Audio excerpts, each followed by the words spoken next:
সব বুঝলাম, মানুষের অনেক আবেগ বা অনেক অনেক অনেক, কিন্তু এই রাষ্ট্রীয় এই জায়গাটি বাংলাদেশের একটা সর্বোচ্চ জায়গা, যেখান থেকে দেশের এবং দেশের মানুষের ভাগ্য নির্ধারণ হয়, আইন প্রণয়ন হয়, পবিত্র একটা জায়গা ভাঙচুর হয়েছে। আসুন আমরা একটু এই উপরে যাব, উপরে গিয়ে একটু দেখানোর চেষ্টা করব যে কী পরিমাণ আসলে ভাঙচুর হয়েছে।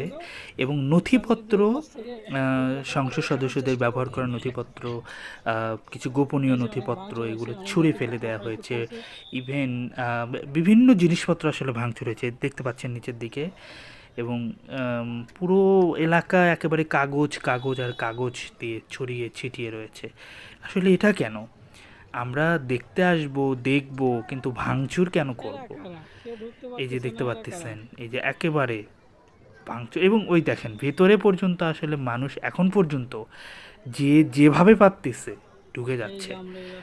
তো আসলে এটা আমাদের আসলে এখনও দেখবার বিষয় যে আমরা আসলে 7 কোটি বাঙালির হে মুগ্ধ জননী রেখেছ বাঙালি করে মানুষ করনি, এই কথাটা যাতে পুনরাবৃত্তি না হয় এবং বিশ্ব গণমাধ্যম যাতে বিষয়টিকে নজরে না আনে।